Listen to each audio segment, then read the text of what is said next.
आचार या प्रकरणातील आपली आत्तापर्यंत 29 वचने झालेली आहेत. आजच्या सत्रामध्ये आपण 30व्या वचनापासून पुढे बघणार आहोत. मागील सत्रामध्ये आपण 26 त्याग वचने पाहिली आणि त्याग झाल्यानंतर त्याग केल्यानंतर पुढे काय करायचं आहे तर स्मरण करायचं आहे.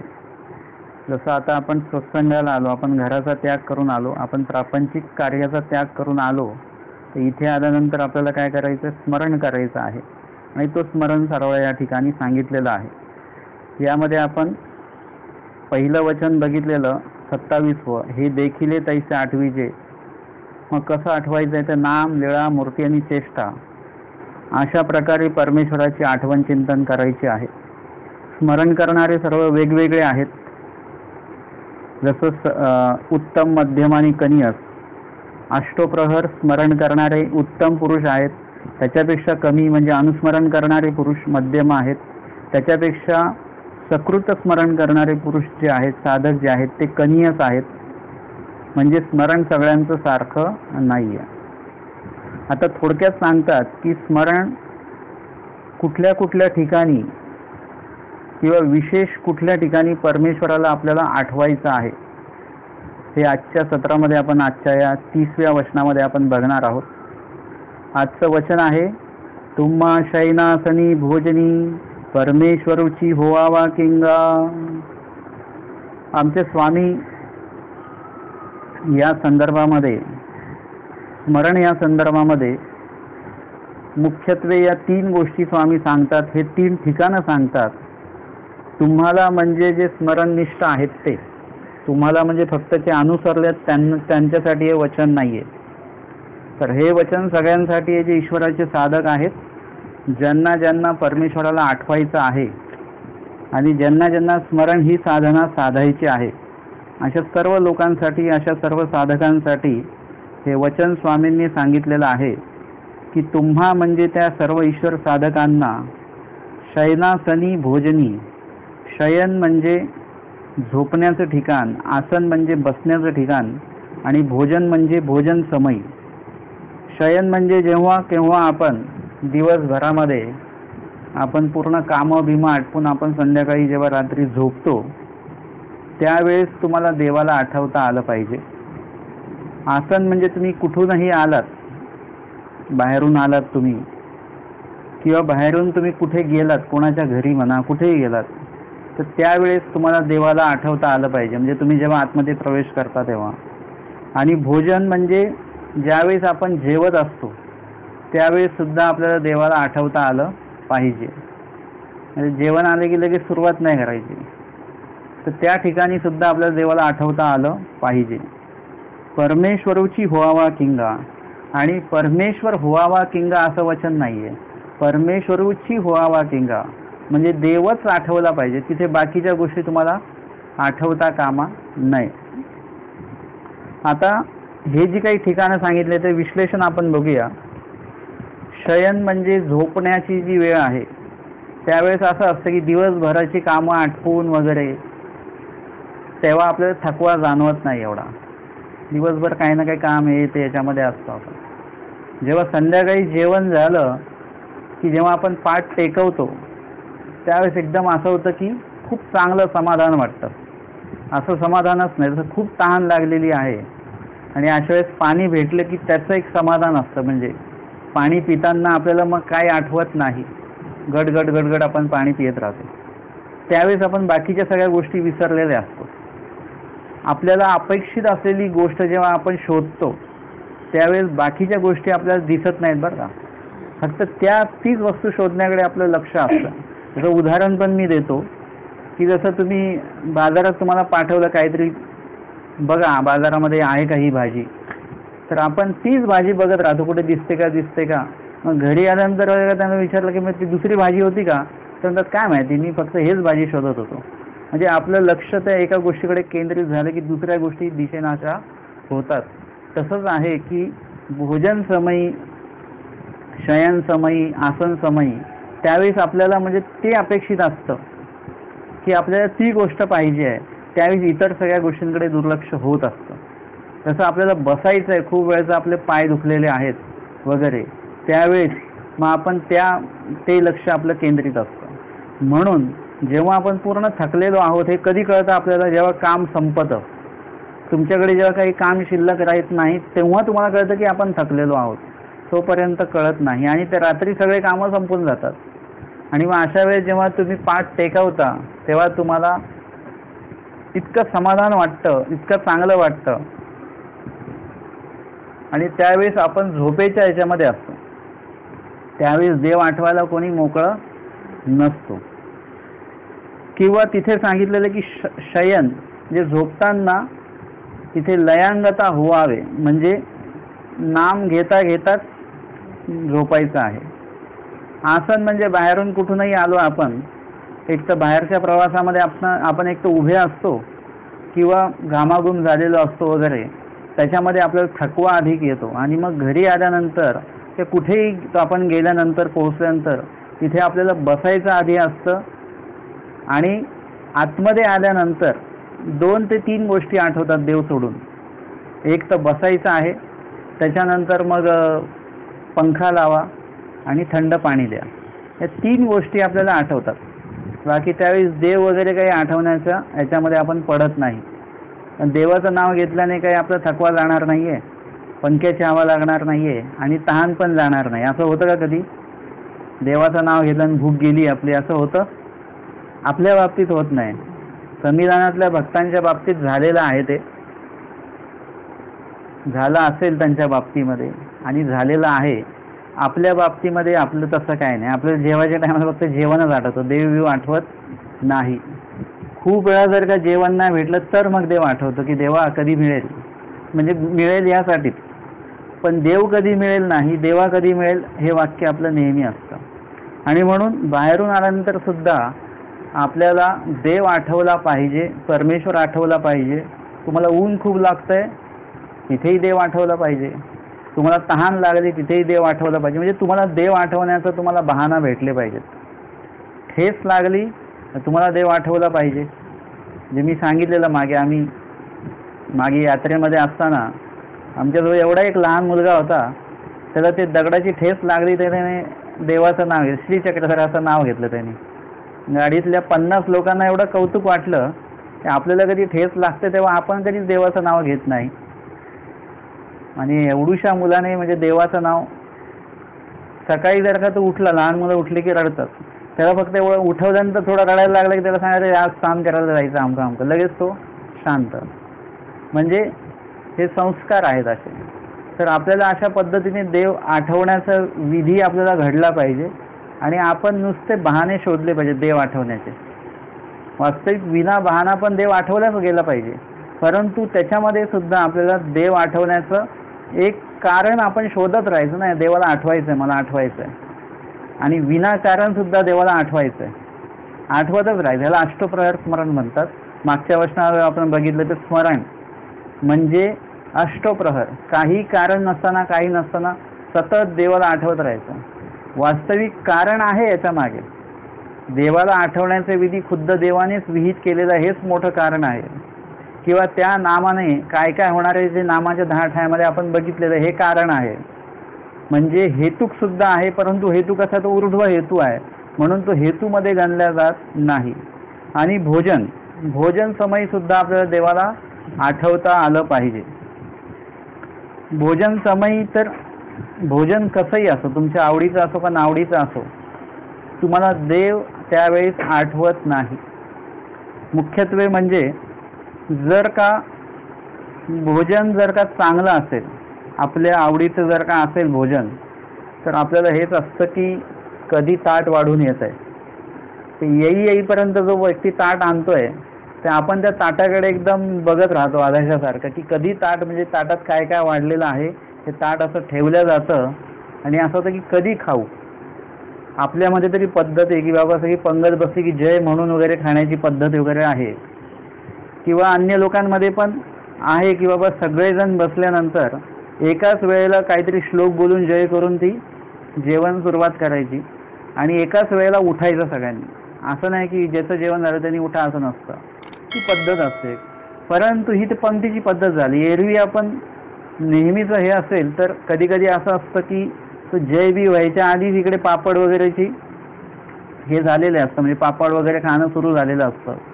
म्हणजे त्या ठिकाणी आपल्या आवडीचं जे भोजन असेल तर ते कधी आपण खातो यावर सगळं लक्ष केंद्रित झालेलं असतं. तिथे देवाचं वगैरे काही नाव वगैरे काही नसतं. ज्यांना ॲसिडिटी असते त्यांना ॲसिडिटीची पण आठवण राहत नाही, हे तेलकट खाऊ नये आपण. त्यांना डायबिटीस आहे त्यांना त्याची आठवण राहत नाही की गोड खाऊ नये. कशाचीच आठवण राहत नाही, आजाराची आठवण राहत नाही, न परमेश्वराची आठवण राहत. फक्त ते खाण्याची एक आठवण तयार होऊन जाते आणि ते आपण खाण्याच्या मनस्थितीमध्ये आपण असतो, म्हणून तिथे परमेश्वर आठवू शकत नाही आपल्याला. त्यानंतर हे झालं आवडीच्या जेवणाचं झालं. पण आता नावडीचं जेवण असेल, एखादं जेवण आणून ठेवलं आणि त्याच्यामध्ये असे पदार्थ आहेत जे आपल्याला आवडतच नाही, कारल्याची भाजीच आहे, शेपूची भाजी आहे, असे काही पदार्थ असले की आता तिथे देव न आठवण्याचा अजून एक बहाणा भेटत, न आठवण्याचा, की आपल्याला हे काय भाजी बनवली. म्हणजे आपलं तिकडेच मनस्थिती बिघडून जाते आणि मनस्थिती एकदा बिघडली तर आपण कोणालाच आठवत नाही. आपल्याला त्यावेळेस नको नको त्या वाईट गोष्टी, समोरच्याबद्दल वाईट बोलणं वगैरे, की तुम्ही नेहमी हेच भाज्या बनवतात का, हेच लागतं का तुम्हाला वगैरे वगैरे, आपण या गोष्टी आठवतो. परंतु आपण त्यावेळेस परमेश्वराला आठवू शकत नाही. मनस्थिती एकदा राजसा तामसा धर्मी अधिकार नाही. तुमच्यामध्ये तामसपणा आला त्यावेळेस तुम्हाला देव आठवणारच नाही, आणि देव आठवला तर तामसपणा येणार नाही. म्हणून स्वामींनी काय सांगितले, तिथे सांगितलं की पात्री पडिले भोजन कीजे. जसं ह्या बाबतीमध्ये मी स्वतःला खूप भाग्यवान समजतो की मला कुठल्याही भाज्या वाढल्या तरी मी खातो. व्हेजमध्ये जे पण असेल, कुठली पण भाजी असो, कारल्याची असो, कुठली पण असो. मग आता मी समजा कोणी म्हटलं की मला जर का कोणी म्हटलं की मी शेपूची भाजी खात नाही, मी म्हणतो ह्या बाबतीत मी भाग्यवान आहे. का मी खातो. म्हणजे कोणी मला सांगितलं मला हे आवडत नाही तर मी म्हणतो या बाबतीत मी भाग्यवान आहे की मला हे आवडतं. आणि खरोखर मला असं वाटतं की सगळं खाण्याची सवय असली पाहिजे. म्हणजे बनवणाऱ्याला कसलं टेन्शन राहत नाही, खाणाऱ्याला पण कसलं टेन्शन नसतं की काय बनवतील तेही राहत नाही. आणि इकडं जे काही स्वामींनी सांगितले पात्री पडिले भोजन की जे हे आपल्याला घडण्याचं आपल्याला संधी आहे. काही वाडा ते आपण खायचं आहे. म्हणजे तुम्हाला आश्रमात सांगितलं ना, आश्रमात आम्हाला म्हणजे भाजी वाढेपर्यंत आम्हाला ते हे असायचं, रहस्य असायचं की काय भाजी आहे आम्हाला माहिती नसायचं. फक्त वर ती पातळ भाजी, त्याचा रस्सा फक्त दिसतोय तरी आहे. तिथे आल्यानंतर तो सस्पेन्स उघडायचा किंवा कसली भाजी आहे. मग ते सांगायचं मटकीची आहे, मग आम्ही म्हणायचं फक्त पाणीच द्या. म्हणजे कडधान्य असलं की चवळीची भाजी असेल तर घ्यायचीच नाही, मग ती फक्त पाणीच घ्यायचं, चवळी घ्यायचीच नाही. म्हणजे ते एक असं असायचं, मानसिकता असायची. परंतु मला मुळातनं सगळ्या भाज्या, कडधान्य, पालेभाज्या, फळभाज्या सगळं मला आवडतं. त्याच्यामुळे ती टेन्शन मला कधी नाही की कोण काय भाजी बनवेल, कशी बनवेल असं. तर एकंदरीत मी कधी कधी असं हे बघतो की जर का हा भाग आपल्याकडे नसता सगळ्या भाज्या खाण्याचा, तर मग जे पात्री पडिले भोजन की जे हे किती कठीण असतं हे सगळ्या गोष्टी. म्हणजे त्यावेळेस तुम्हाला ते पण संधी आहे देवाला आठवण्याची की देवा बरं आहे. जेव्हा तुमच्या ताटात कुठली भाजी वाढल्या जाईल त्यावेळेस तुम्हाला हे देवाला आठवता आलं पाहिजे की बरं आहे, तुम्ही माझ्याकडे सर्वाधिकार ठेवलेला आहे. म्हणजे मी सर्वाधिकारी असं मी बोलत नाही, परंतु आपल्याला ती सवय हळूहळू झाली पाहिजे. आता सगळ्या भाज्या जरी आवडतात, परंतु ती आमकी भाजी आमक्या पद्धतीनेच बनवली पाहिजे हा एक परत नवीन घाट असतो की आमकी भाजी अशीच पाहिजे, तमकी भाजी तशीच पाहिजे. तसंही असता कामा नये. म्हणजे तुम्हाला त्यावेळी सुद्धा भोजनी सुद्धा तुम्हाला परमेश्वर आठवण्यासाठी एक संधी तुम्ही स्वतः ठेवली पाहिजे. त्यावेळेस सुद्धा तुम्ही फक्त जेवायचाच विचार कराल, तेव्हा देवाचा विचार आपण करणार कधी मग. आणि म्हणून तत्समयी सुद्धा आपल्याला परमेश्वर आठवणं हे जमलं पाहिजे. या संदर्भातली लीळा आहे, सुरुवातीची लीळा आहे, उत्तरार्ध 60 क्रमांकाची लीळा आहे, नामाचे 10 या संदर्भातली. त्या लीळेमध्ये स्वामींनी सांगितलेलं आहे की कवनी ठाई काही आश्चर्य देखीजे ऐकेजे, परी पहावया अव्वाटीचे ना, ऐसाई विघ्नालय येथीचे नाम आठवावे, असं स्वामींनी सांगितलेलं आहे. त्याआधी स्वामींनी पंचनामं सांगितली आणि स्वामी म्हणतात यावरी परमेश्वराचे कोणीही वेळे विसरावे नाही. म्हणजे परमेश्वराला कुठल्याही वेळात तुम्ही विसरायचं नाही. जसं मी उदाहरण देतो, आपण श्वास घ्यायला कधी विसरतो का? तर तो माणूस का मेला? तो अटॅकनी मेला, याच्यानी मेला, त्याच्यानी मेला. पण असं कुठला माणूस मेलाय का की बाबा तो श्वास घ्यायला विसरला आणि म्हणून मेला? तो असं होतं कधी? तुम्ही झोपलेले असा, तुम्ही बेशुद्ध असा, तुम्ही कोमामध्ये असा, श्वास ही क्रिया चालूच आहे. तसं कोणीही वेळे विसरावे नाही. म्हणजे जर श्वास घ्यायला आपण किती विसरत नाही, स्वाभाविक ती क्रिया चालू राहते. तुम्ही सावध नसाल तरी ती क्रिया चालू राहते. तसं तुम्ही बेसावध असाल, कोमामध्ये असाल तरी तुमच्या अंतर मेंदूमध्ये किंवा अंतर मनामध्ये परमेश्वराचं स्मरण चालू राहिलं पाहिजे. आणि हे होतं. जसं तिथे ताप असतो, त्या तापामध्ये म्हणजे असं तो डोक्यामध्ये ताप गेला की माणूस बडबडतो, तर त्याच्यामध्ये सुद्धा शास्त्र निघालं पाहिजे. तसं घडलेलं आहे. कुणी एक गुरु जे आहेत त्यांना तसा ताप आलेला होता आणि ते बोलायला लागले का की महावाक्यादी वगैरे काही, त्यांच्या शिष्यांनी ते सगळं भिंतीवर लिहून ठेवलं पटापट. ते जेव्हा शुद्धीवर आले तेव्हा त्यांनी बघितलं हे कुणी लिहिलं हे म्हणे हे तुम्ही सांगितलं. म्हणे मी कधी सांगितलं? म्हणजे तुम्ही अशा याच्यामध्ये तुम्ही बोलत होतात त्यावेळेस हे मी लिहून घेतलं सगळं. असं म्हणजे त्या तापामध्ये सुद्धा आपल्या मनातलं जे काही आपल्या मनामध्ये सुरू आहे, जे चिंतन सुरू आहे तेच निघणार. जसं तो म्हणतात ना, मद्यपान केल्यानंतर माणूस खरं बोलायला लागतो. त्याच्या मनात ज्याच्याबद्दल वाईट असतं तो बरोबर ते बोलायला लागतो. ते त्याच्या अंतर्मनामध्ये ही गोष्ट चालू आहे कुठेतरी.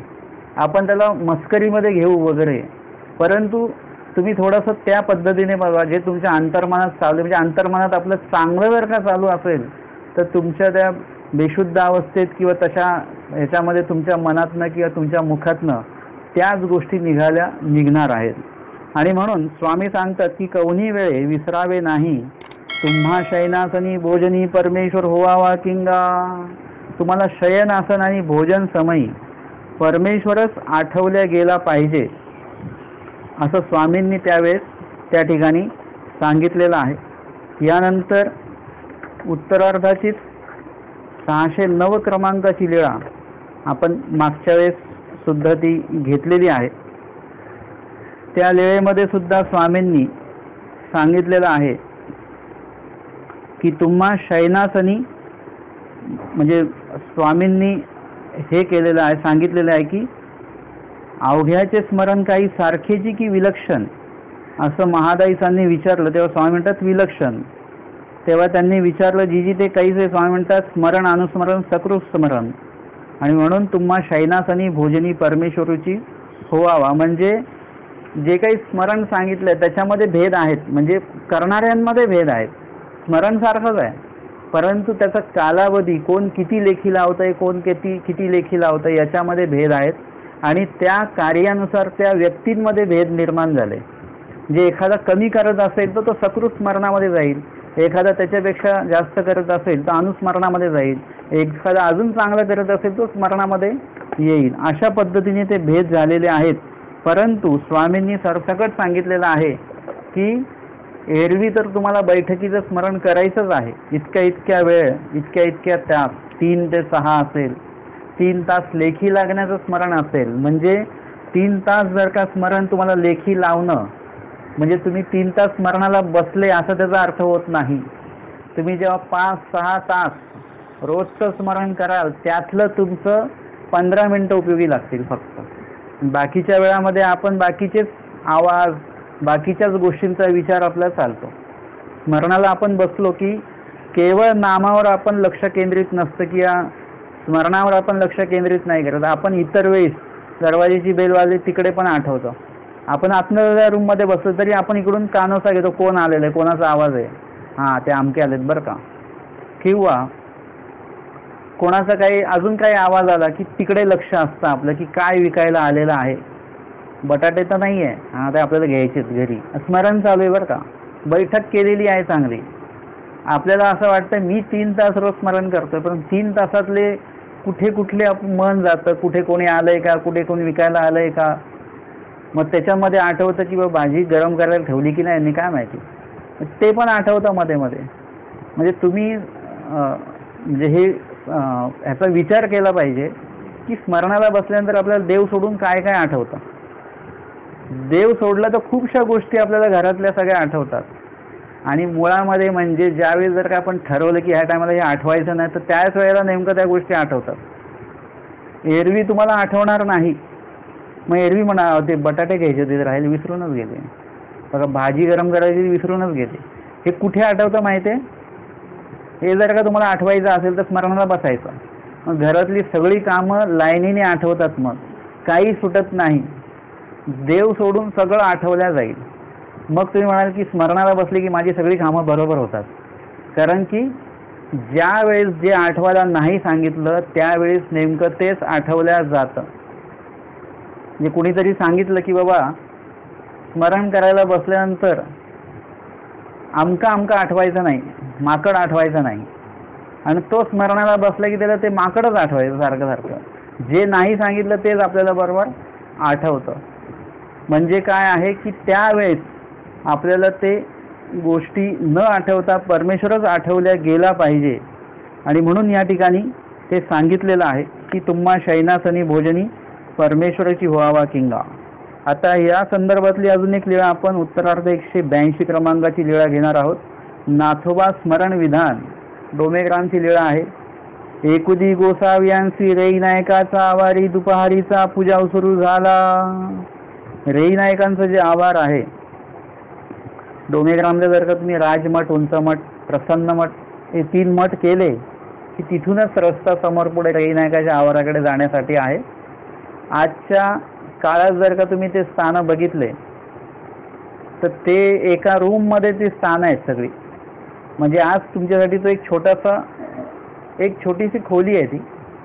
परंतु त्या काळामध्ये तो रेई नायकाचा मोठा काळाचा वाडा होता मोठा. रेई नाईक त्या काळाचे चांगले प्रतिष्ठित व्यक्ती होते.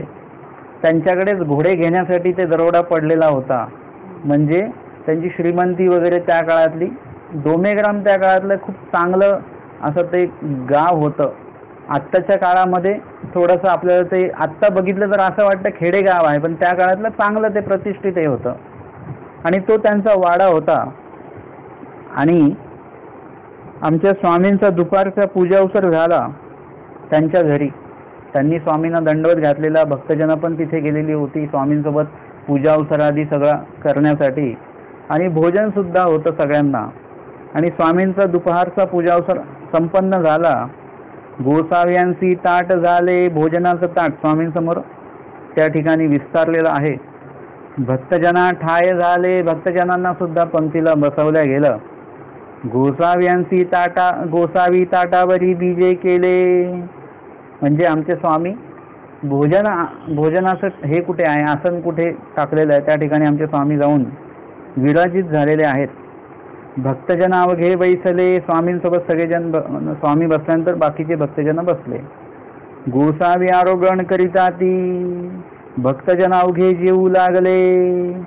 स्वामींचं आरोगणा सुरू झालेली आहे आणि बाकीची भक्तजन सुद्धा जेवायला सुरुवात झाली त्यांची. आता आपल्या बाबतीमध्ये असं आहे, कसं आहे, नाथोबांसारखं आहे की नाथोबा रुची जेविता ती. नाथोबा आपल्यासारखं जेवण चालू होतं त्यांचं की रुची जेविता. म्हणजे आवडीची भाजी आहे, आवडीचं सगळं साहित्य आहे, चटणी वगैरे येते. तर मग ते जेवताना त्याच्यामध्ये आपण रममान होतो. इतके रममान होतो की जर का पुरणपोळी असेल, दूध असेल, सार असेल आणि रस पण असेल तर आपलं असं कन्फ्युजन असतं की आपल्याला पुरणपोळी सगळ्यासोबत आवडते. सारासोबत पण आवडते, रसासोबत पण आवडते, दुधासोबत पण आवडते. आपल्याला असं होऊन जातं की कशासोबत खाऊ नेमकं. कधी दुधासोबत खातो, कधी सारासोबत खातो. म्हणजे त्याच्यामध्ये आपण रममान होतो की इतकी चव लागते. मग त्याच्यात भजे टाकून खाल्ले की अजून चव लागते सारामध्ये. त्याच्यात लिंबू पिळलं तर अजून चव लागते. म्हणजे त्याच्यामध्ये आपण रममान होत राहतो. मध्ये मध्ये कोरडईचा पण आनंद घेतो. म्हणजे सगळ्याच पदार्थांचा, वाढलेल्या पदार्थांचा पण आनंद घेत राहतो आणि त्याच्यामध्ये रममान होत राहतो. इतके रममान होतो आपण की पुष्कळच. मग अशा वेळेस देव आठवेल का? देव आठवणार नाही. देव नंतर असं एवढं पोटभर जेवण केलं सगळे की नंतर देव आठवतो की देवा काय होऊ देऊ नको बाबा, आज गोड खाल्लेलं आहे, आज हे आमकं खाल्लेलं आहे, आज तमकं खाल्लेलं आहे, नंतर मग देव आठवतो आपल्याला.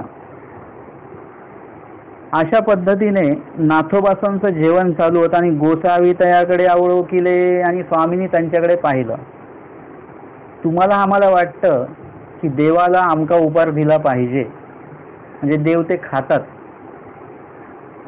वास्तविक आम्हीच सांगून ठेवलेलं आहे किंवा शास्त्रामध्ये हे आलेलं आहे की परमेश्वर म्हणजे कसं तृप्त काम आहे, तर त्यांना हे पदार्थांची वगैरे काही आवश्यकता नाही. तुम्हाला आम्हाला वाटतं की परमेश्वर जेवतायत, परंतु ते जेवत नसतात तर जेवणाऱ्यांकडे बघत असतात. आपल्याला असं वाटतं की आज आपण उपहार केला पुरणपोळीचा, म्हणजे आपण त्या दिवशी उपहारच आहे, पुरणपोळी घ्या, अजून घ्या, काय नाही प्रसाद आहे म्हणून त्या माणसाला 2-4 पुरणपोळ्या खाऊ घालतो आपण. आता जरी ती प्रसादाची असेल तरी त्याची डायबिटीज होणार बरं का. वास्तविक प्रसादाची पुरणपोळी तर डायबिटीज झाला नाही पाहिजे, परंतु होतो, म्हणजे त्याचा डायबिटीज आल्यानं डायबिटीजचा त्रास होतोच. म्हणजे शेवटी स्वामींनी सांगितलेले आहाराचे नियम आहेत ते तुम्हाला पाळावे लागतील, ते प्रसादाचा असो विना प्रसादाचा असो. आता अशा वेळेस आपण त्या खाण्यावर तुटून पडत असतो की देवाचा आहे, देवाचा प्रसाद आहे, देवाचा प्रसाद आहे, मार्गाची पंगत आहे म्हणून आपण त्याच्यात तुटून पडतो. परंतु अशा वेळेस परमेश्वर जेवणाऱ्यांकडे देवाचं लक्ष असतं की हा कसा जेवतो आहे. तुम्हाला कळत नाही ह्या गोष्टी, परंतु तुमच्या जेवत असताना तुमची मनस्थिती काय आहे, तुम्ही कशामध्ये रममान आहात, रमणरूप याची सगळ्याची नोंद होत असते. तुमची जी फाईल आहे परमेश्वराच्या त्या कृपादृष्टीमध्ये जी काय फाईल तुमची तयार होत असते त्याच्यामध्ये तुम्ही कशात रममान आहात, जेवणात की नामस्मरणात, देव आठवण्यात की भोजन आठवण्यात, कशात रममान आहात हे त्याची नोंद आहे सगळीकडे. आपण काही जेवतो आणि मोकळे होऊन जातो. जर का तुम्ही जेवताना देव आठवत असाल तर तुमची नोंद तिथे चांगली होईल. परमेश्वर कृपादृष्टीने अवलोकन करते. जेवताना फक्त जेवणच आठवत असू, देव आठवत नसू, तर त्यावेळेस मग परमेश्वराची कृपादृष्टी ही कशी होणार आपल्यासाठी, फक्त दृष्टी म्हणून राहणार, ती कृपादृष्टी म्हणून राहणार नाही. आणि म्हणून तसं होता कामा नये. आपल्याला प्रत्येक वेळी परमेश्वर आठवत असताना, त्यावेळेस भोजन करत असताना परमेश्वर आपल्याला आठवल्या गेले पाहिजे. जर का नाही आठवल्या गेले तर परमेश्वर काय करणार, शिक्षा पण करतील. आणि म्हणून इथे स्वामी त्यांना अवलोकन करतात आणि अवलोकन केल्यानंतर आता काही बोलत नाहीत, जेवू द्या. म्हणजे ही व्यवहारिकता आहे. स्वामींनी त्यांची चूक पाहिली, परंतु त्यांना तिकडे शिक्षा पण काही स्वामींनी त्यावेळेस केलेलं नाही. स्वामी गप्प राहिले. का गप्प राहिले? कारण की हा एक व्यावहारिकतेचा भाग आहे. कोणी जर का जेवत असेल तर त्याला त्यावेळेस काय बोलायचं नाही, त्यांना जेवू द्यायचं. मग तुमचा वैरी जरी जेवायला बसलेला असेल तरी त्याला तुम्ही उठवू शकत नाही. हा एक सर्वसाधारण नियम आहे. जेवणाऱ्या माणसाला कधीही टोकायचं नसतं. त्यावेळेस आपण शांतपणे राहायचं. एखादा माणूस जेवतो आहे तर आपण उगाचच बोलतो किती भाकरी खातो, म्हणजे एखादे कोणाचा आहार जास्त तो खात राहतो आणि आपल्याला काही सवय नसते अशी माणसं बघायची, तर कधी कधी एकदम आपण टोकून देत असतो. असं कोणी टोकलं होतं असं भोजन सुरू होतं आणि त्या बाईनी टोकलं मनातल्या मनात. सहस्र भोजन, सहस्र भोजनाच्या वेळेस ती बाई वाढते. 1000 लोकांचं जेवण बनवलंय, 500 लोकांचं जेवण तर आत्ताच संपलं, एकाच माणसाने खाल्लं. आता वास्तविक त्या बाईला सगळे दोष देतात, पण मी काही दोष देत नाही त्या बाईला. कारण साहजिकच आहे ना, तिने 1000 लोकांचं जेवण बनवलंय, 1000 लोक जेवणाला बोलवले आहेत, 500 लोकांचं जेवण आत्ताच संपलं. आता जर का काही बोललं नाही तर 1000 लोकांचं जेवण संपेल. मग येणारे जे लोक आहेत त्यांचं जेवण आता कुठून करायचं? पण आपल्याकडे जे काही भवरी शिल्लक होती सोन्याची त्याच्यानीच तर हे सगळं झालंय. आता ते जर का संपलं तर काहीच नाही राहणार. कुठल्याही स्वयंपाक बनवणाऱ्या कुठल्याही व्यक्तीला, नियोजन करणाऱ्या कुठल्याही व्यक्तीला हा प्रश्न निर्माण होणारच आपण 50 लोकांची व्यवस्था केली, 500 लोक येणार आहेत, तर त्याला ते बाकीच्या 400 450 लोकांविषयी टेन्शन येणारच आहे. तसं त्या बाईला पण वाटलं, परंतु तिला हे लक्षात नाही आलं. म्हणजे तिने फक्त तसा एकाच पद्धतीने विचार केला, तिने दुसऱ्या पद्धतीने विचार नाही केला की एक माणूस 500 लोकांचं जेवण कसं काय खाऊ शकतो. तिला एक कळलं पाहिजे, सर्वसाधारण माणूस आहे, असं नाही की खूप माणूस जाडा आहे वगैरे आणि मग तो खातोय, अशातला भाग नाही आहे.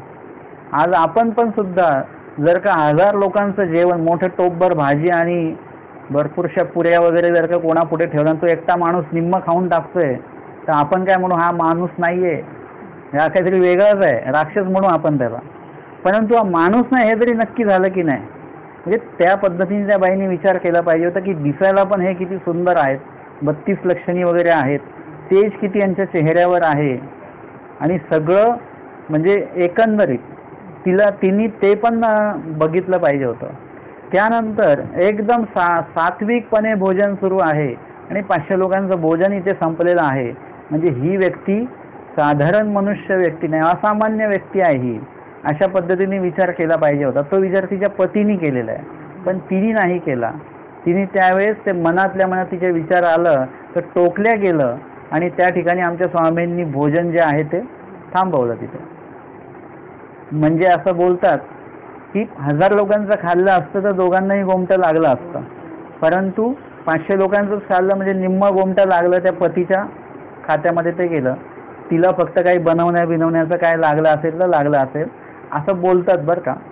परंतु वास्तविक ती पूर्ण क्रिया जी आहे ते तिच्यामुळेच घडली. तिने जर का ते मुखामध्ये ठेवलं नसतं, ते सोन्याची ती काय भवरी की काय, तर ती क्रिया झाली नसती. म्हणजे काही असेल, ती कोणाला लेखी लागली याच्याशी आम्हाला काही घेणं देणं, आम्हाला काही ते गणित पाठ करण्यासाठी काही ही लीळा सांगितलेली नाही की कोणाला किती लागलं. आपण आपलं गोमटं मोजू शकतो का? आज आपण पंगत केली कुठेतरी, मग इतके साधू जेवले, इतके ग्रस्त जेवले, मग हे साधू जेवल्याचे इतकं गोमटं लागलं आणि ग्रस्त जेवलं इतकं गोमटं लागलं, मग इतकं एवढं गोमटं झालं, GST वगैरे लावून एवढं गोमटं आपल्या पदरात पडलं. असं आपण लावतो का कधी? आपल्याला स्वतःच लावता येत नाहीये, तर आपण ज्या लोकांना बघितलंच नाहीये त्या लोकांचं गोमटं कोणाला किती लागलं हे आपण काढू शकतो का? नाही. परंतु आपल्याला लीळा ऐकताना किंवा कुठलं पण काही सांगितलं की आपल्याला त्यांची पंचायत जास्त पडलेली असते, मग त्यांना कुठलं फळ मिळालं, मग त्यांना ते लेखी लागलं की नाही. कधीतरी आपण पण आपल्या क्रियेचा असा लेखीनामा तयार करावा, मला किती लेखी लागलं किती नाही लागलं. आपल्याला काढता येत नसेल तर आपण दुसऱ्याचं सुद्धा म्हणजे अंदाज लावू शकत नाही, आणि त्याच्यासाठी या लीळा नाही आहेत. आपल्याला फक्त लीळा याच्यासाठीच आहे की आपल्याला देवाने याच्यातनं काय करायला सांगितलं आहे, पाळायला सांगितलं, आणि काय टाळायला सांगितलं हे याच्यातनं आपल्याला कळतं. आता ही लीळा जर का आपण वाचली की नाथोबा जे आहेत ते रुची जेविताती, म्हणजे आपण त्यांची चूक काढली बघा. नाथोबा वगैरे कसे जेवत होते, देव आठवत नव्हता त्यांना, हे आपण लीळा सांगताना सांगणार आहोत. परंतु सांगताना आपल्याला पण आठवलं पाहिजे की मला आठवतो का देव, ऐकताना आपल्याला आठवलं पाहिजे की आपल्याला आठवतो का देव. नाथोबासांची चुकी काढण्याचा काही संबंध नाही. नाथोबासांकडे ती एकच चुकी होती की ते फक्त जेवताना देव आठवत नव्हते, आणि त्यांना सांगणारे तिथे देव होते हे त्यांचं दुसरं भाग्य आहे. आपल्याला सांगायला देव आहेत का? देवाने आम्हाला सांगितलं, लिहून ठेवलंय, वाचून घ्या, आम्ही तुम्हाला सांगायला रिकामे नाहीत. पण नाथोबासांच्या बाबतीमध्ये असं नाही केलं. स्वामींनी त्यांना आवर्जून सांगितलेलं आहे, परंतु कधी सांगितलं? नंतर सांगितलं. स्वामींचं भोजन झालं, गुळणा झाला, विडा झाला, मग गोसावी मढासी बीजे केले. हा दुसरा व्यवहार गुण आहे की दुसऱ्यांच्या घरी बोलले नाहीत. आपल्या परिवारामध्ये काय चालू आहे ते दुसऱ्यांच्या परिवाराला कळू देऊ नका, आणि दुसऱ्यांच्या परिवारामध्ये जर का आपण गेलो तिथे आपल्या परिवाराचं उन्हं काढत बसू नका.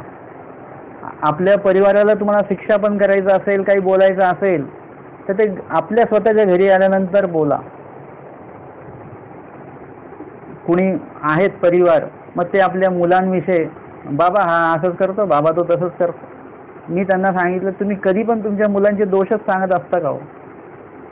किंवा लोकांच्या 4 लोकांच्या समोर कधी सांगू नका, किंवा त्या मुलासमोर त्या मुलाचे दोष कधी सांगू नका. म्हणजे हा एक व्यवहार गुण पाळला पाहिजे. आमच्या स्वामींनी काय केलेलं की त्यांच्या तिथे सांगितलं नाही, रेई नायकाच्या तिथे सांगितलं नाही. म्हणजे आजच्या काळी तुम्ही जसं ते स्टेटस तुम्ही सांभाळता स्वतःचं, तशा पद्धतीने आहे या सगळ्या पद्धती. हे त्या काळापासून आलेलं आहे. आपल्याला असं वाटतं की नाही आपल्याकडे पैसा आला वगैरे म्हणजे आम्ही स्वतःचं हे सन्मान सांभाळतो वगैरे, असं नाही आहे. हे आधीच्या काळापासून हे भारतीय परंपरेमध्ये आलेल्या गोष्टी आहेत. म्हणजे कुठे बोलावं कुठे नाही बोलावं. जसं कोणीतरी येतं अन्य साधक आणि ते येऊन भेटून निघून जातात, मग स्वामींना शिंक येते. स्वामी म्हणतात हां बरं झालं, नाही तर आमचं महात्मा पण भंगतं. लोकांना ते की महात्म्यांना सगळ्याच गोष्टीवर कंट्रोल पाहिजे असतं वगैरे वगैरे. तर एकंदरीत या गोष्टी सांभाळल्या पाहिजेत. आमच्या स्वामींनी काय केलेलं आहे की मठाशी आले आणि नंतर मग रई नायकाची आवारा मागे गोसावी उभे राहिले. गोसावी मठाशी बीजे केले, म्हणजे मठाकडे स्वामी निघालेले आहेत, पोचले नाहीत, निघालेले आहेत आणि त्यांच्या त्या आवाराच्या मागे आमचे स्वामी उभे राहिले. आणि मग गोसावी नाथोबा ते म्हणितले आणि नाथोबासांना स्वामी म्हणतात. म्हणजे आता मढई विजय केल्यानंतर म्हटलं पाहिजे होतं स्वामींनी, परंतु चूक जी आहे ती चूक स्वामींना असं असतं की कधी या जीवाला मी सांगू. का बरं? कारण की जेवल्यानंतर, आता जेवताना तर ते देवाला आठवत नव्हते, परंतु जेवल्यानंतर 3 तास असतात बरं का. 3 तास ते जेवण पचायला लागतं आपल्या. तुम्ही कोणालाही भोजन दिलं की तो माणूस जेवला म्हणजे तुम्हाला लेखी लागला असं नाही. 3 तासानंतर कदाचित लेखी लागत असेल, कारण की 3 तास पर्यंत जे जर का पचलं नाही, त्याला वमन झालं वगैरे वगैरे, ते तुमचं कॅन्सल होऊ शकतं. तर अशा पद्धतीने ते 3 तास जे लेखी आता होणार आहे, पचन होणार आहे, कमीत कमी त्या 3 तासामध्ये तरी देवाला आठवलं गेलं तर ते जे पचन होणार आहे ते तरी सात्विक होईल. लीळा आठवता आठवता, देव आठवता आठवता ते सात्विक होईल. आणि ते भोजन जे तुमच्या शरीराला लागणार आहे, सप्तधातू त्याच्यातनं जे काही तयार होणार आहेत, तर त्यासाठी पण म्हणजे ते रक्त जे असेल किंवा काय असेल ते चांगलं पवित्र निर्माण होईल आणि त्याच्यामुळे पवित्र विचार आपले राहतील. नाहीतर मग काय होईल, राजस तामस असेच विचार ते आपले असणार आहेत. म्हणून या ठिकाणी स्वामींना घाई झालेली आहे की कधी यांना आम्ही त्यांची चूक सांगू, जेणेकरून जेवताना ते देवाला आठवत नव्हते, पण आत्ता तरी पचन होईपर्यंत का होईना ते देवाला आठवतील. आणि मग स्वामी म्हणतात, मंडळी का जेविता हे तुम्हा आठवत होते. तुम्ही जेव्हा भोजन करत होता तेव्हा तुम्हाला आमची आठवण येत होती का? ते म्हणतात नाजी नाही, ते म्हणाले नाही. नाथोबा प्रामाणिक होते, त्यांनी जे आठवत नव्हते त्याच्याबद्दल त्यांनी स्पष्ट सांगितलं की मी काही तुमची आठवण काढत नव्हतो. आणि मग सर्वज्ञ म्हणितले तुम्हा शयनासनी भोजनी परमेश्वरू होवावा किंगा, आईसे निरूपिले मग मढासी बीजे केले. असं निरूपण आमच्या स्वामींनी केलं आणि तदनंतर आमचे स्वामी मढासी बीजे केलेले आहेत. म्हणजे ते पण स्वामींनी एका ठिकाणी उभं राहून त्यांना थांबवून आणि मग त्यांना हे सांगितलेलं आहे.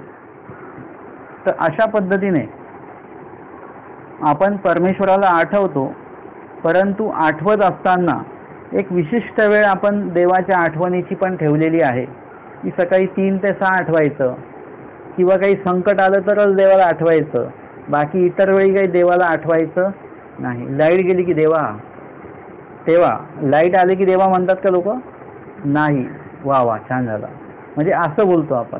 तर आपल्याला दुःख समयी तर देवाला आठवता आलंच पाहिजे, परंतु सुख समयी सुद्धा देवाला आठवता आलं पाहिजे. म्हणजे तिथे कबीराने म्हटलेलं आहे की दुःख में सिमरण सब करे, सुख में करे ना कोय. अरे सुख में जो सिमरण करे तो दुःख काय को होय. म्हणजे जर का तुम्ही दुःखामध्ये तर देवाला आठवले की सुख येतच. आमच्या निळभट्ट भांडारेकरांनी देवाला आठवलं, दुःखामध्ये आठवलं, वेदना सुरू होत्या आणि त्यांनी देवाला आठवण्याचा विधी निवडला की चांगला आहे. दुःख सुरू आहे आणि आता देवाला आपल्याला आठवून बघायचं. आणि हे दुःख जे आहे ते आपल्याला दुःखाकडे दुर्लक्ष करायचं. म्हणजे आपल्याला दुःखाकडे दुर्लक्ष करण्याची एक आपल्यामध्ये कौशल्य असलं पाहिजे बरं का. आपण दुःखाला कधीच दूर करत नाही, उलट आपण काय करतो, दुःख जर का असेल आपल्याला तर त्याच्यासाठी आपण सगळं चांगलं स्टेज बांधतो, व्यासपीठ, आणि ते दुःख त्या व्यासपीठावर ठेवतो आणि लोकांना त्याचं प्रदर्शन करतो की मला बघा किती दुःख आहे, मला किती दुःख आहे. ते लोकांपुढे आपण ते दुःखाचं प्रदर्शन करत बसतो. वास्तविक दुःखाकडे दुर्लक्ष करून टाका तुम्ही. म्हणजे मला जर का कोणी म्हटलं आमचं वय काय तुमचं, मी कोणाला विचारतो ते म्हणतात 80 वय आहे, तब्येत कशी आहे, तब्येत चांगली होतं, पाय खूपच चांगली आहे तब्येत. 80 वय आहे ना तुमचं, मग त्या हिशोबाने तब्येत चांगली आहे. चेहरा वाकड्या करून पाय दुखत आहेत हे सांगण्याची काही गरज नाही आहे. तुम्ही खूप चांगले आहात, मी बोललेलं ऐकू येतंय, ऐकल्यानंतर तुम्हाला बोलता येतंय, बस खूप चांगली तब्येत आहे. म्हणजे अजून तुम्हाला काय चांगलं पाहिजे. एवढ्या वर्ष 80 वर्ष म्हणजे काही कमी नाही. तुम्ही देह यूज करताय, हे तर सगळ्याच वस्तू याच्यामध्ये खराब होतात. तुम्ही दृश्य जगतात बघितल्यानंतर मग तुमचा देह तुम्ही 80 वर्ष जर का उपयोगामध्ये आणताय, त्याच्यात मग त्याचे पाय दुखले त्या देहाचे, तर काय बिघडलं कुठे. मग आनंदी राहून सांगा की एकदम ठणठणीत आहे मी, काही झालं नाही. पाय दुखतात ना, पायाचं काय ते तर दुखणारच आहेत. डोळ्यांनी कमी दिसतं, मग दिसू दे कमी, उलट चांगली गोष्ट आहे. लांबच्या गोष्टी दिसत नाही, जेवढं कमी बघू तेवढा विचार कमी, तेवढंच देवाचं जास्त आठवलं जाईल. कुणाला का तुम्हाला ऐकायला कमी येतं, काय करायचं ऐकून. आता 80 वर्ष ऐकण्याचं काम केलेलं आहे, याचं ऐक त्याचं ऐक, पण प्रपंचाचं ऐकत राहिलो. मग आता लोकांचं कोणाचं ऐकायचं म्हणून कान बंद करून टाकलं देवाने. म्हणजे अशा प्रकारची व्यक्ती तुम्हाला भेटली, मला नाव पत्ता सांगा त्या व्यक्तीचा. क्वचित भेटतील, म्हणजे भेटणारच नाही तुम्हाला. तर एकंदरीत तुम्हाला दुःखाकडे दुर्लक्ष करता आलं पाहिजे. तुम्ही दुःख जेवढं डोक्यात घेऊन बसणार तेवढं तुम्हाला त्याचं जास्त त्रास होणार. आणि हे आम्हाला कोण सांगतंय, आम्हाला सांगितलं नाही, त्यांनी करून दाखवले. ते निळभट्ट भांडारे का, त्यांनी दुःखाचं प्रदर्शन देवाकडे मांडलं नाही. देव तर समोरच होते. आज आपण आपल्या समोर देव नाहीयेत, तर आपण कितीतरी विडे ठेवून त्यांना हैराण करत असतो देवाला. आपण देवाच्या सन्निधानी का नव्हतो, त्याचं उत्तर हे आहे. निळभट्ट भांडारेकर होते, पण कुठल्याही प्रकारची खेटी, नवस, जापते, विडा, स्तोत्र काही नाही. फक्त देवासमोर बसले आणि देवाला आठवलं. त्यांनी देवाबद्दल चांगलं चांगलं आठवलं आणि दुःखाकडे दुर्लक्ष करून टाकलं की काय वेदना वाढायच्या तेवढ्या वाढू द्या, माझं लक्ष कोणाकडे आहे, फक्त देवाकडे आहे. देवाच्या म्हणजे तुम्ही कशाकडे लक्ष देता ते तुम्हाला भेटणार आहे. जयाचा वेद तयाची प्राप्ती. तुम्ही जर का दुःखाकडे लक्ष दिलं तर तुम्हाला मग दुःखच दुःख दुःखच दुःख. काही लोकांचं असं असतं की पेपरमध्ये एखाद्या आजाराबद्दल लक्षण वाचलं की त्यांना असं वाटतं की मला पण हे लक्षणं आहेत की काय, मला पण हा आजार आहे की काय. म्हणजे ते आपल्याला असं वाटायला लागतं. म्हणजे आपण दुःखाकडे जास्त लक्ष देत असतो. तर तसं होता कामा नये. आपल्याला देवाकडे जास्त लक्ष देता आलं पाहिजे. आमचे भटोबास होते, उदरव्यथा त्यांची सुरू झालेली होती. अशा वेळेस स्वामींना सांगितले की तुम्ही काय करा, दगड वहा. म्हणजे लक्ष तुमचं सेवेकडे केंद्रित करा, पोटदुखीकडे तुम्ही लक्ष देऊ नका. जर का लक्ष दिलं तर तुम्हाला ते जास्त जाणवेल, नाही लक्ष दिलं तर तुम्ही ते विसरून जाल. अशा प्रकारे ह्या क्रिया होत राहतात. शांताबाई साहेब जेव्हा स्वामींसमोर गेले त्यावेळेस ते पूर्ण दुःख घेऊन गेलेले होते. म्हणजे दुःख त्यांचं कुठेच शांतता वाटत नव्हती, म्हणून ते दुःखासकट ते बुडण्यासाठी चालले होते द्वारकेला. एकदा बुडून जावं म्हणजे दुःख संपेल. वास्तविक मेल्याने दुःख कधी संपत नाही बरं का. तुम्ही होता होय जिवंत म्हणजे दुःख संपवू शकता, पण मेल्यानंतर तर तुमच्या हातात काहीच नसतं. आत्मघातकी अशी कोणी ठाव नाही का. तुम्ही एकदा जर का आत्महत्या केली किंवा लटकलो आपण, चांगलंही करता येत नाही आणि वाईटही करता येत नाही, आणि जे आहे तेही निस्तरता येत नाही. आता नवीन भोग सुरू होऊन जातो, आणि जो भोग जोडले जातो तो भोगायचाच आहे कधी पण, जेव्हा कधी जन्म होईल. आणि नवीन दुःख चालू होतं, आणि ते तर कशाने संपत नाही. जिवंतपणे तरी कुणाला सांगून म्हणा किंवा काय करून म्हणा ते उपाय त्याच्यावर होऊ शकतो, शांतता मिळू शकते, पण मृत्यूनंतर काही नसतं. अशा या शांताबाईचा तिथे आत्महत्या करण्यासाठी चाललेल्या होत्या. आणि त्यावेळेस त्यांना आमच्या स्वामींचं दर्शन झालं वेरूळला, आणि त्या ठिकाणी त्यांना बरं वाटलं. म्हणजे चांगलं तर वाटलं, परंतु ते दुःखाचं प्रदर्शन ते काही बंद होत नव्हतं. ते म्हणायला लागले माझा मुलगा असाच होता, असेच त्याचे हात होते, असाच बोलत होता, असाच दिसत होता, असं ते चालू होतं आणि दुःख करत होतं. त्या स्वामींनी म्हटलं की बाई दुःख करू नका, दुःखामुळे पाप होईल आणि पापामुळे नरक होतील. म्हणजे दुःखाकडे जास्त लक्ष केंद्रित केलं की मग तुम्हाला जगू वाटणार नाही, जगू नाही वाटलं की आत्महत्या करू वाटेल. म्हणजे हे दुःखाला आठवल्यानंतर ते दुःख तुम्हाला आत्महत्येकडे घेऊन जात असतं. परंतु जर का तुम्ही दुःखाला न आठवता तुम्ही जर का तुमच्या एका विशिष्ट याच्यामध्ये देवासमोर तुम्ही बसलेले आहात, तुम्ही जर का त्यावेळेस देवालाच आठवण्याचा विधी तुम्ही जर का केला, आता तुम्ही महानुभाव पंथामध्ये आहात, तुम्ही देवालाच आठवण्याचा विधी जर का आपल्याकडनं घडला, जसं आता प्रपंचामध्ये असताना काही कमी दुःख येत नाही, हे फक्त स्वामींनी सांगितलेत, सॅम्पल आहेत, शयन आसन भोजन. परंतु जर का तुम्ही विचार केला तर दिवसभरामध्ये कितीतरी अशा घटना घडतात की त्यावेळेस आपण देवाला विसरून जात असतो. चांगल्या घटना असतील, वाईट घटना असतील, त्यावेळेस आपण देवाला विसरून जात असतो, देव आपल्याला आठवत नाही. तसं होतं. तर त्यावेळेस आपल्याला आवर्जून देवाला आठवता आलं पाहिजे. सगळ्यात मोठं दुःख मी ते समजेन जेव्हा हिराईसा ज्या आहेत त्यांची एकुलती एक मुलगी आहे, एकुलती एक की नाही पण त्यांची जी मुलगी आहे तिचा मृत्यू झालेला आहे आणि आता थोड्यात भट्टोबासाठी सगळेजण भोजनासाठी येणार आहेत. म्हणजे एकीकडे मोठा आनंदाचा क्षण आहे, भट्टोबास आपल्याकडे भोजनासाठी येणार, गुरुकुळातले काही मंडळी आपल्याकडे भोजनासाठी येणार, हा कितीतरी मोठा आनंदाचा क्षण आहे तिच्यासाठी.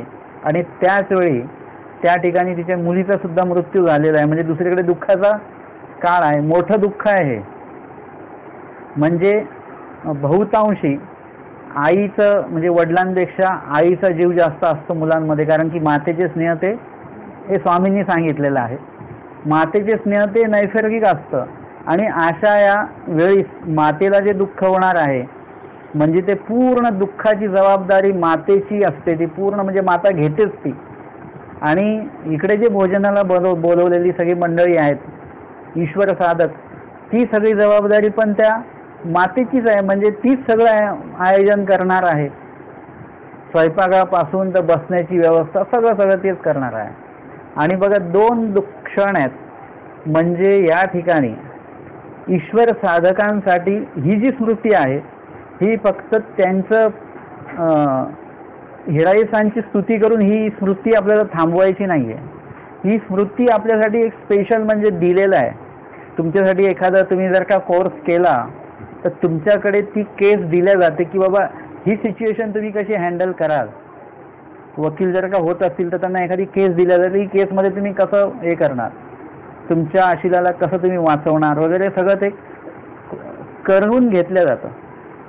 या स्मृतीमध्ये मला असंच वाटतं की ही स्मृती आपल्यासाठी दिलेली, आपल्या सगळ्यांसाठी, की ईश्वर साधक व्यक्ती काय करत असतो. या प्रापंचिक दुःख आणि ईश्वरपैकीचं जेव्हा विधी, अशा दोन गोष्टी एकत्र येतात तेव्हा आपण कशाला प्राधान्य देत असतो. आपण नेहमी प्रापंचिक दुःखाला प्राधान्य अधिक देत असतो की आज काय आम्ही पोथीला येऊ शकत नाही, आज आमच्याकडे पाहुणे येणार आहेत. आता त्याच दिवशी तुम्ही ॲडमिट होणार असाल दवाखान्यात तर तुम्ही मग कोणाला प्राधान्य देता, पाहुण्यांना की ॲडमिट व्हायला? तेव्हा मग आपण ॲडमिट व्हायला प्राधान्य देतो. पाहुण्यांना सांगतो तुम्ही येऊ नका, आम्ही ॲडमिट होणार आहे आज. बरोबर आहे की नाही? म्हणजे पाहुण्यांना तुम्ही टाळू शकता. पाहुणे जर का म्हणाले आम्ही शनिवारीच येणार आहे, शनिवारी सत्संग आहे, तर तुम्ही लगेच लक्षात घेऊ शकता हो आम्ही शनिवारी थोडंसं आम्हाला एका लग्नाला जायचं आहे. सांगा, बोला त्यांना, खोटं बोला, यायचं तुम्हाला सत्संगाला, तर तुम्ही त्यांना सांगू शकता की तुम्ही 4 वाजताच्या नंतर या.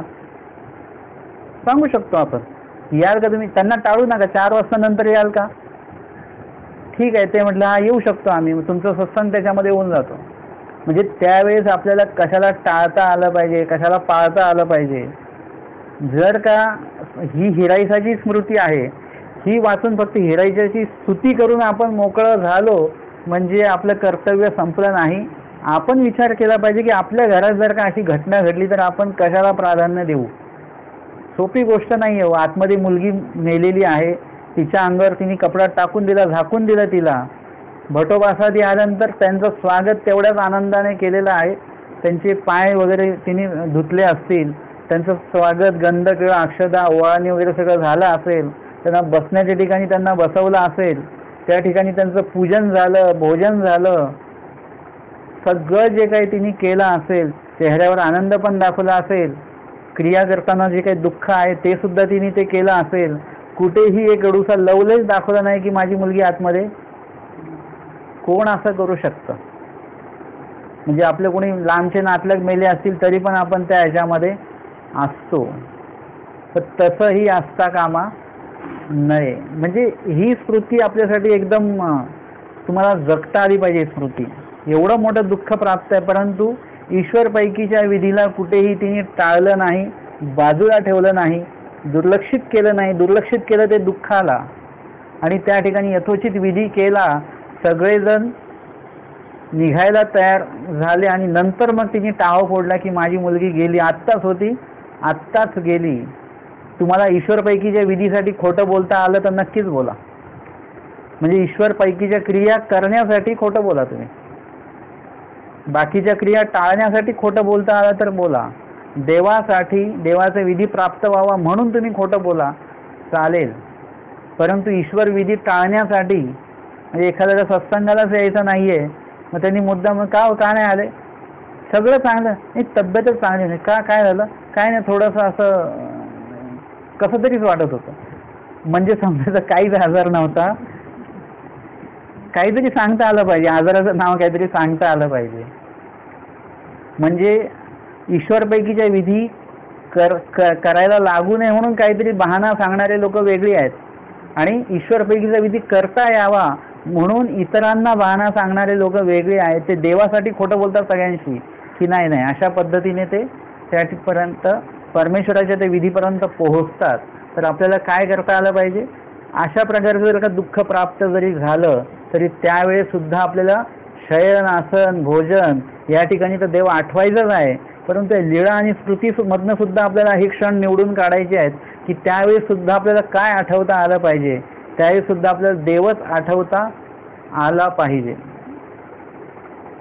आणि जर का तुम्हाला असे देव आठवण्याचा जर का विधी तुम्हाला वेळोवेळी घडत असेल तर तुम्हाला कुठल्याही तुमच्या दुःखाचं किंवा किती मोठ्या संकटाचा काळ असेल, तुम्हाला आधी देवाची आठवण येईल. आता तुम्ही म्हणाल की बाबा प्रापंचिक याच्यामध्ये कधी कधी असे भांडणं आहेत चालू, आणि त्याच्यामध्ये आता देव आपल्याला आठवेल म्हणजे कसा आठवेल, काय आठवेल? तर देव आठवेल म्हणजे फक्त देवाचं नाव नाही आठवत बरं का. तुमच्या त्या संकट काळी तुम्हाला नुसतं देव आठवत नाही, तर देवाचं पूर्ण तत्व आठवतं. मग त्यावेळेस तुम्हाला काय करायचं आहे? जर का तुम्हाला एखादं दुःख प्राप्त झालं, तुम्ही स्वतः ते भोगताय, आणि अशा वेळेस तुम्ही जर का त्याचं प्रदर्शन करत असाल, तर त्यावेळी जर का तुम्हाला देव आठवला तर तुम्हाला नुसतं देव नाही आठवणार, देवाचं वचन आठवेल की तुम्ही महात्मे किंवा तुम्ही सकळ भोगे निमा नावे की, माझं सगळं दुःख मलाच भोगायचं आहे आणि मलाच ते सगळं भोगून संपवायचं आहे. त्या दिवशी मला फोनमध्ये कोणी सांगितलं की अरे मला असा असा त्रास होतोय. म्हटलं अरे चांगली गोष्ट आहे. तर म्हणे असं कसं काय? मला त्रास होतो आणि तुम्ही म्हणता चांगली गोष्ट आहे. अहो म्हटलं तुमचं एक कर्म नासून चाललं ना, या कर्मात तुम्ही मुक्त होणार आहात, भोगून तुमचं एक कर्म संपत आहे, चांगलीच गोष्ट आहे ना, मी त्याला वाईट का म्हणू? हे दुःख थांबावं म्हणजे ते दुःख पेंडिंग पडणार तुमचं, कधी कधी भोगावं लागणार. हे जास्त दुःखदायक आहे. आपण बोलतो ना की बरं झालं त्यांचे पैसे दिले का तुम्ही, बरं झालं ते कर्ज फिटलं. आता एखादा म्हणून कसलं बरं झालं, माझे पैसे गेले ना, जे सेव्ह करून ठेवले ते पैसे गेले, परंतु कर्ज तर संपलं की नाही, ते म्हणजे ते दुःख तर तुमचं वजा झालं की नाही. म्हणजे अशा पद्धतीने तुम्हाला जर का देव आठवण्याचा विधी म्हणजे फक्त काय जेवताना जय करायचा म्हणजे देव आठवला असा नव्हे. जेवताना पाचवं नाव घेत घेत जेवायचं ह्याला देव आठवणं म्हणत नाही बरं का. नाव आठवणं म्हणजे देव आठवणे नाही. तुम्हाला पूर्ण देवाचं म्हटलेलं आठवलं पाहिजे. म्हणितले करण जसं असतं तसं म्हणितले आठवण सुद्धा एक असतं की त्यावेळेस तुम्हाला त्या क्रियेतनं बरोबर देवाची तत्व त्यावेळेस आठवतात, वचनं त्यावेळी आठवतात, आणि त्याच्यातनं तुम्हाला मार्ग मिळत जातो. जसं सांगितलेलं आहे की किती मोठं संकट आलं तरी त्याच्यामध्ये तेने तो मोकलावे मग जयाचे ते सांभाळी. परमेश्वराला आपण सोपवून द्यायचं की देवा हे तुम्हाला आता कसं काय विधी करायचं तर तुम्ही बघा. त्या दिवशी कोणी विचारलं की बाबा असं पंगत वगैरे म्हणजे अन्नदान वगैरे करतो आपण वगैरे, पण ही क्रिया उचितच झाली पाहिजे, यासाठी काय करायचं? म्हटलं म्हणजे आपण असं निवडायचं का? असं काही निवड आपण करायची का? म्हटलं आपण काही निवड करायची नाही. सगळ्या गोष्टी देवाला सोपवून द्यायच्या. कारण कोणाला निवडणार तुम्ही? एखादा व्यक्ती तुम्हाला दिसेल की ते स्मरण करतायत, गाठी सतत हातात आहे त्यांच्या, म्हणून तुम्ही त्यांना अन्नदान कराल, पण त्यांचं जे स्मरण जे असेल ते खोटं स्मरण असेल तर तुम्ही समजेल का तुम्हाला? एखाद्या व्यक्ती त्याच्या हातात गाठी दिसत नाही म्हणून तुम्ही हा व्यक्ती स्मरणनिष्ठच नाहीये, पण त्यांचं अंतरस्मरण चालू असेल तर मग ते तुम्हाला ओळखता येईल का? म्हणजे तुम्हाला माणूस चांगला की वाईट हे निवडायचंच नाहीये. क्रिया करताना तुम्हाला हे सगळं देवाला सोपवायचं आहे. रोज देवाला तुम्ही विनंती करू शकता की आमची मानसिक, वाचिक आणि शारीरिक क्रिया, तन मन धनाची जी क्रिया आहे आमची, ती उचित ठिकाणी, उचित व्यक्तीच्या ठिकाणी ती उपयोगी जाऊन ती आपल्या लेखी लागावी अशी क्रिया आपणच आमच्याकडनं घडवून घ्या. अशी रोज देवाला जर का आपण विनंती केली, म्हणजे ह्या पद्धतीने जर का देव आठवला तर तुम्ही देवाला नुसतं आठवणार नाही, तर ह्या सगळ्या पूर्ण माझे सगळ्या काही सेवादास वगैरे जे असेल ते आपण माझ्याकडनं यथोचित करून घ्या. ते फक्त तुम्हीच माझ्याकडनं करून घेऊ शकता. एरवी मला कशाचीही जाणीव नाही. मला चांगल्या गोष्टीसाठी निमित्त करा. म्हणून जर का आपण असं देवाला सांगत राहिलो तर काय होईल? तुमची क्रिया उचित ठिकाणीच जाणार. जरी तुम्ही मला पैसे दिले, मी म्हटलं चला आता याचा मोबाईल घेऊ चांगला, पण तुम्ही जर का देवाला तुमची विनंती पक्की असेल तर वेळेवर मी असं म्हणेल नको नको हे असं करूया आपण, हे अशक्य सेवेसाठी म्हणून आपण हे द्रव्य उपयोगी नेऊ, मोबाईल नको घ्यायला याचा. म्हणजे माझी बुद्धी बरोबर क्रिया करणाऱ्याचा विनंती देवाकडे कशी आहे, कशा पद्धतीची आहे, द्रव्य देतानाचा हेतू तुमचा जर का कसा आहे, देवाला विनंतीपूर्वक जर का असेल, ही क्रिया उचितच माझ्याकडनं व्हावी अशा पद्धतीचं विनंती असेल तर देव तुमची ती क्रिया आणि तुमचं ते द्रव्य, तुमचं जे अन्न आहे ते अनुचित घडूच देणार नाही. उचित व्यक्तीच्याच ठिकाणी ते उपयोगी जाईल आणि उचित व्यक्तीच्याच ठिकाणी ते लेखी लागेल आणि परमेश्वर पण ते स्वीकारतील. कारण की त्या सगळ्या क्रिया करण्यामागे परमेश्वर स्वतः आहेत. तुम्हाला कसलं टेन्शन आहे का? नाही. म्हणजे तुम्हाला त्यावेळेसुद्धा देव आठवता आला तर तुमची क्रिया उचित होणार आहे. किती मोठं दुःख असेल त्यावेळेस तुम्ही जर का देव आठवला तर कितीतरी मोठं संकट तुमचं जाणार आहे. देव आठवल्यामुळे काय होतं? आमच्या आऊसांना 6 महिने देव आठवले नव्हते. 6 महिने संविधानाच्या बाहेर होते. आपल्याला इथे असं आहे की देव कधी भेटेल आपल्याला, म्हणजे आपण थोडंसं बाळगून असतो. कधी कधी आपल्याला भरकाळ आला तर वाटतं बरं काय एरवी की देव कधी भेटतील, हे कधी कधीच वाटतं आपल्याला. परंतु आऊसांना, सन्निधानातल्या आऊसांना जे लांब होते कुठेतरी, तिथून स्वामींच्या सन्निधानी त्यांना आणलेलं आहे. ते पण सूचित दाखवून आणलेलं आहे आणि स्वामींची त्यांची भेट झाली वगैरे सगळं. अशा ह्या आऊसा आहेत. या 6 महिने स्वामींना रागवून गेल्या. 6 महिने देवाच आठवला नाही यांना, आठवलाच नाही. आणि मग 6 महिन्यांनी जेव्हा कोणी 2-3 त्या बाया तिथे आल्या, जेवल्या आमच्या स्वामींच्या सन्निधानातल्या, आणि जेवल्यानंतर त्या म्हटल्या श्री चक्रधरा, हे तुमचं देव आठवणं हे तुमच्यासाठी तर किती भाग्यवाला असतंच, परंतु त्याच्यामुळे इतरांच्या कानावर ते नाव पडतं, नाम पडतं, त्यावरून त्याच्यासाठी पण ते किती चांगलं असतं, लाभदायक असतं. म्हणजे एक नाम जे आहे ते फक्त केवळ तुमच्यासाठीच उपयोगी पडतं असं नाही, तर तुम्ही ते नाम घेतल्यामुळे ज्यांच्या ज्यांच्या कानावर, ज्यांच्या हृदयापर्यंत ते नाव पोचतं त्यांच्यासाठी ते काही वेळासाठी ते फायदेशीरच असतं. आणि म्हणून त्यावेळेस त्यांनी जे नाम घेतलं श्री चक्रधरा, हे नाम त्यांचं जे घेणं आहे, त्यांचा जो विधी आहे तो आऊसांसाठी पण काय झाला, अवैदिक शाळण्यासाठी तो कारणीभूत ठरला, उपयोगी गेला. आणि आऊसांना पण आठवलं, अरे यांनी माझ्या देवाचं नाव घेतलं. 6 महिन्याच्या बाईला देवाचं नाव नाही आठवलं.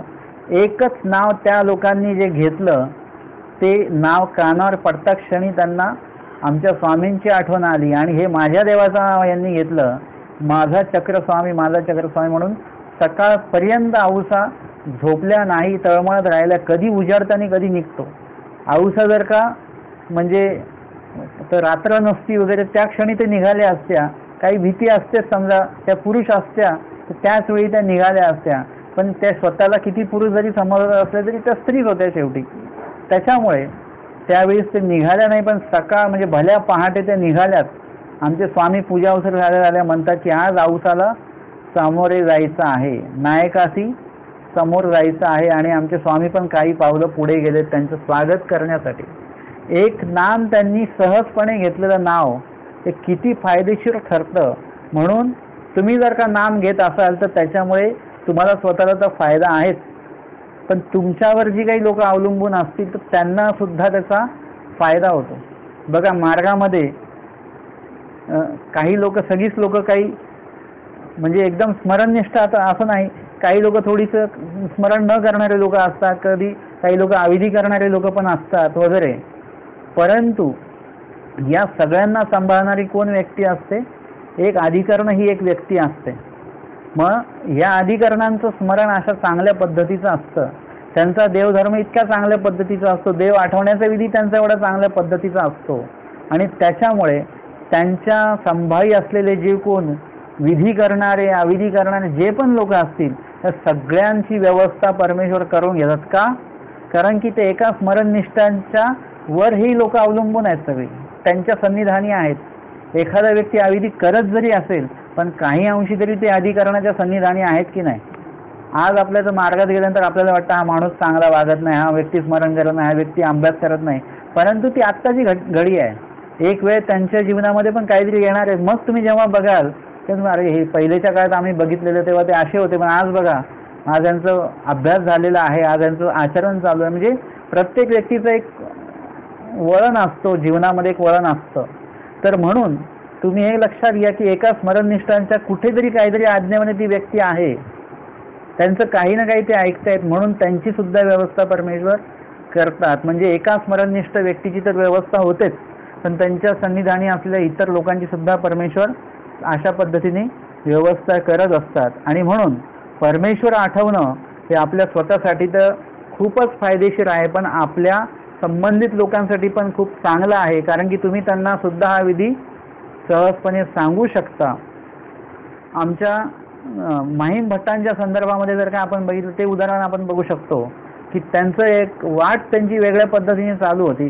ज्ञान होतं भरपूर कर्मराटीचं, परंतु त्याचा उपयोग होत नव्हता. आणि अशा वेळेस गणपत आपयांना देव आठवले. बघा, देव कोणाला आठवले? जे अनुसरण न घेणारे आहेत वगैरे, असे गणपत आपयो, त्यांनी अनुसरणाचं नाहीच म्हणतात ते देवाला. अशा व्यक्तीला देव आठवले, आमचे स्वामी आठवले, आणि त्यांनी आमच्या स्वामींचं नाव माहीम भट्टांना सांगितलं. आणि त्यांच्या डोक्यात आमच्या स्वामींबद्दल नकारात्मक का होईना पण विचार तर सुरू झाले की नाही. देवाला तुम्ही कसंही आठवताय ना तुम्ही, म्हणजे देवाचं नाव चालू झालंय, काहीतरी विचार चालू झाले, त्याचा फायदा ते विचार चक्र जे त्यांचे चालू होते त्याच्यामुळे ते जन्ममरणाच्या त्या चक्रामधनं ते निघण्यासाठी त्यांचा तो उपयोग त्यांना झालेला आहे. म्हणजे देव आठवला कोणाला? गणपत आपल्याला. त्याचा फायदा कोणाला झाला? माहीम भटांना झाला. आमचे भटोबास पण वेगळ्या मार्गाने चालू होते, आणि अशा वेळेस जेव्हा भटोबास आले दादोसांच्या समोर, आणि आले तर कसे आले तर ती तलवारीच्या टोकामध्ये त्यांच्या चपला घेतल्या त्यांनी आणि भिरकावून दिल्या. अशा दादोसांना देवच आठवले. चपला भिरकावून दिल्या म्हणजे माझी तर आता काही गत नाही, तलवार अशी ज्ञानातली पण तलवार नाही, अशी उघडी तलवार. आणि त्यावेळेस आमचे भटोबास त्यांना विचारतात, तुमच्यापासून आनंद होतो म्हणे खूप. तेव्हा दादोसांना देव आठवले. बरं, दादोस म्हणाले माझ्यापासून होईल ना होईल, पण आमच्या देवापासनं, आमच्या स्वामींपासून आनंद होतोच. देवाचं नाव कोणी घेतलं? देव आठवलं कोणाला? दादोसांना. नाव कोणी घेतलं? दादोसांनी. पण त्याचा फायदा झाला आमच्या भटोबासांना, त्याचा फायदा झाला. म्हणजे परमेश्वर आठवण्याचा फायदा कशा पद्धतीने होतो हे आपल्याला या काही लीळेतनं दिसलं. अजून सुद्धा लीळा आहेत, त्या तुम्ही स्वतः शोधून त्याच्यातनं तुम्ही स्वतः अभ्यास करू शकता की बघा ह्या ठिकाणी देवाचं नाव घेतल्यामुळे बरोबर फायदा यांना झालेला आहे. आजच्या सत्रामध्ये आपण आचार्य या प्रकरणाचं स्मरण सारवळ्यातलं 30वं वचन घेतलं, आणि त्या संदर्भात उत्तरार्ध 60 नंबरच्या लीळेचा संदर्भ थोडासा त्याच्यात घेतला. त्याच्यामध्ये हे वचन सांगितलेले, तुम्हा शयनासनी भोजनी परमेश्वर व्हावा किंगा. त्यानंतर उत्तरार्ध 609 क्रमांकाच्या लीळेमध्ये हे वचन सांगितलं गेलेलं आहे. आणि उत्तरार्ध 182 क्रमांकाची नाथोबा स्मरण विधान कथन 2 ग्रामची लीळा, ह्या लीळेचं स्मरण चिंतन या ठिकाणी आज आपण केलेलं आहे. दंडवत हो.